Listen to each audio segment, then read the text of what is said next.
Hi, I'm Richard Byrne. In this video, I'm going to show you 10 of my favorite Office 365 tips and tricks that you might be overlooking.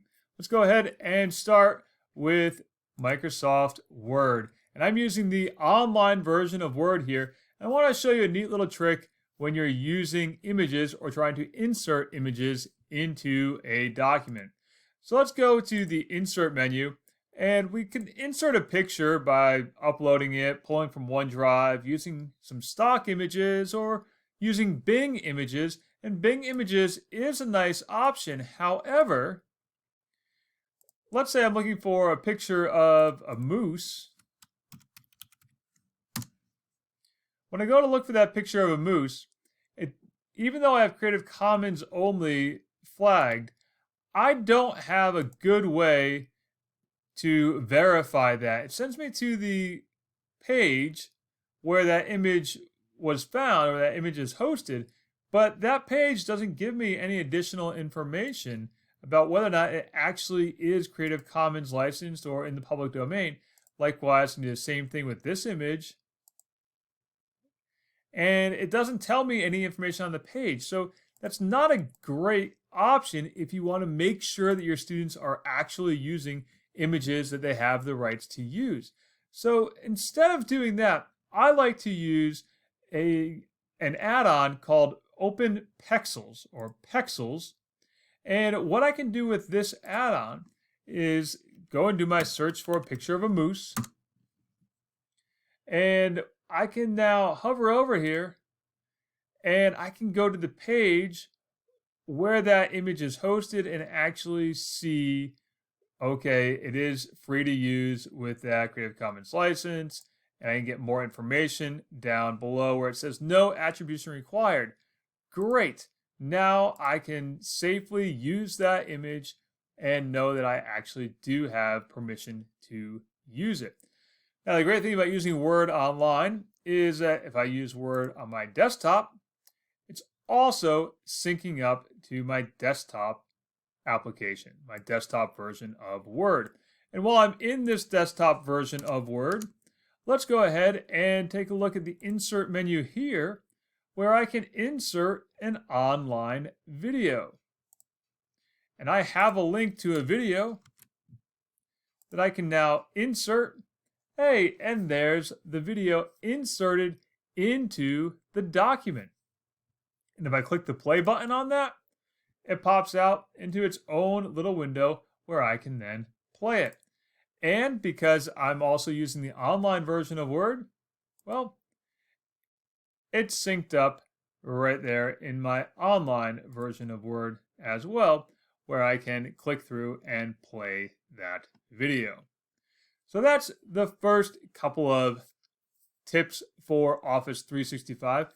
Next, we're going to take a look at a really great feature for students who are practicing presentations, and that feature is Presenter Coach in PowerPoint.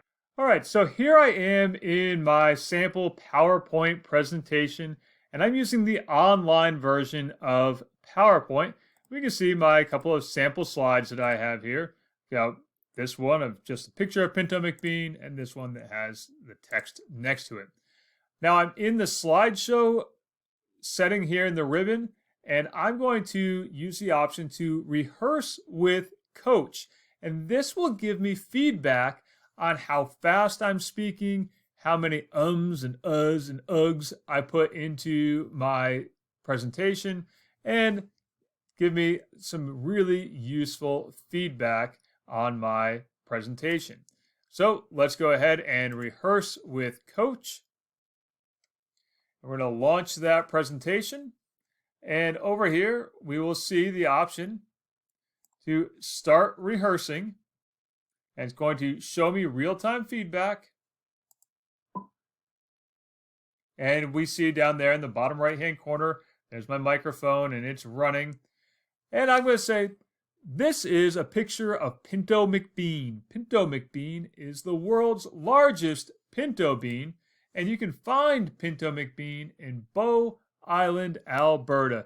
And if you ever go, I highly recommend stopping to take a picture of yourself next to Pinto McBean. Now I can exit that presentation. And so I'm going to exit the presentation now. And it's given me feedback on how I did. Total time spent practicing was 33 seconds on 2 slides. I didn't use too many filler words. I used nice inclusive language. I didn't repeat myself too often, and I wasn't reading off of the slides. This piece here, the originality piece, is one that's very useful for students who are nervous about presenting and might fall into the trap of just reading off of their slides. So that's one of my favorite features of PowerPoint in the online version. Next, I'm going to show you one of my favorite features of Microsoft Forms. Microsoft Forms has a lot of great built-in features for teachers, and one of those is the ability to set a start and stop time for your quizzes that you make in Microsoft Forms. You can do that by going to the upper right-hand corner, just to the right of the Send menu, and go into your settings, and there you can select a start date, let's say 4 o'clock on April 30th, and an end date, let's say we'll end it at 4:45 on April 30th. And so this form will only accept responses for that time period of 4 o'clock to 4:45 on April 30th. This is a feature that I wish Google Forms would have, but in Google Forms you have to use an add-on in order to do it. Microsoft Forms makes it quick and easy to set a start and stop time for your quizzes. Next, we're going to take a look at one of my favorite features of OneNote. I do almost all of my bookmarking of websites and articles by using OneNote's Web Clipper. Now, I use the Chrome version of it, but what I'm going to show you works just as well in the Edge version of it. So I have the OneNote Web Clipper for Chrome, and what I like about it is, let's say I found this article here on this web page, practicaledtech.com, and I want to save it, but I don't want to necessarily save all of the header information, nor do I want to necessarily save all the footer information. So what I'm going to do is use the OneNote Web Clipper, and I'm going to clip the article. And when I clip the article, we will see here that it has not included any of the header and footer information. Now, where this really comes handy is when I'm using a website or visiting a website that has a lot of pop-up ads on it, like a recipe website. I love to go on recipe websites, but I get annoyed by all the pop-up ads that pop up as I scroll the page. I just use the OneNote Web Clipper to save the article, and then I have the text of the page without having to include any of that header, footer, or sidebar information. And I can still write in a handy little note for myself like, hey, share this at the next Tech Tuesday update. And I'll clip it and save it right into my OneNote notebook. Next up, we're going to take a look at my favorite feature of OneDrive.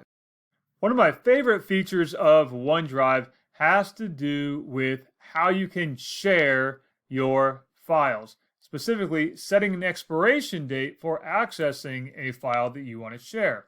Let's say I have this presentation here in my OneDrive that I want to share. Well, I'm just going to select it once. I'm going to use my share menu here. And instead of anyone with a link can edit, well, I'm going to change that. And I'm going to say specific people. I'm not going to allow editing. I'm just going to allow them to view it. I'm going to set an expiration date of tomorrow. So they only have one day to look at it. I'm recording this on April 30th. I'm going to apply that. And now I'm going to invite Mason to view that file for 1 day only. Now send that out.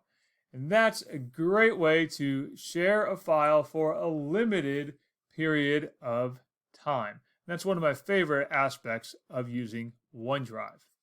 Next up, we're going to take a look at one of my favorite features in Microsoft Teams. Like a lot of you, I've used an online whiteboard way more this year than I ever have in years past. And one of the things I love about Microsoft Teams is that it's really easy to save your whiteboard drawings so that you can review them and share them later if you like. Let's see how that works. Let's go ahead and open up the whiteboard. And here I'm going to do my typical whiteboard drawing of 2 plus 2 equals 4, and maybe I'll do something else like 4 plus 4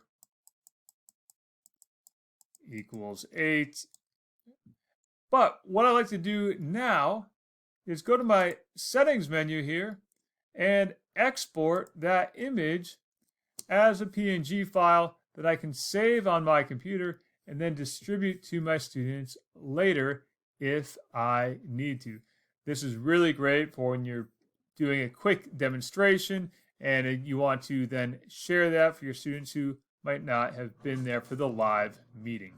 Next up, we'll take a look at a great way to dive into data in Excel spreadsheets. Here I am using the online version of Excel, and I have some sample data filled into my spreadsheet here. And one of the things I like to use and like to show to students is this little Analyze Data tab in the upper right-hand corner. I'm in my Home ribbon, and in the upper right-hand corner, I have Analyze Data. And I may not be exactly sure what I'm looking for quite yet, so I can scroll through and look at some of these graphs and charts that are available to me. But I can also ask a question and say something like, what is the most sold product? So let's do product. And we'll see product by sales is tires and tubes with a grand total of $86,200. So that's a neat way to get started analyzing and looking at data that's in an Excel spreadsheet. My next little tip, my next little favorite feature is going to be looking at scheduling sending in Outlook. Outlook has two features that I think are really helpful to teachers. The first is scheduling sending of messages.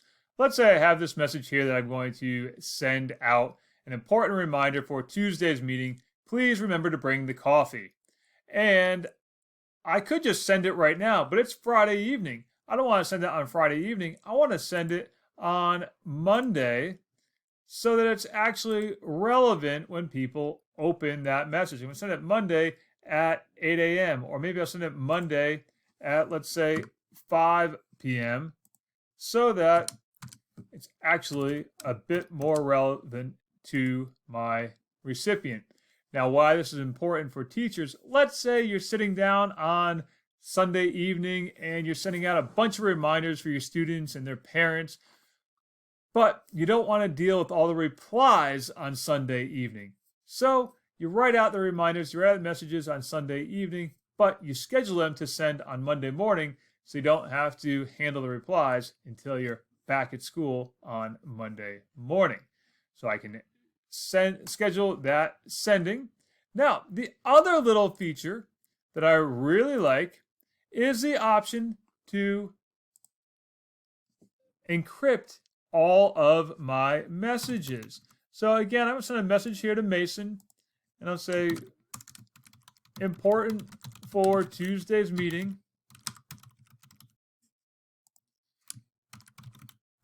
Please remember to bring donuts. Now, up here with my encryption, I can encrypt and prevent forwarding.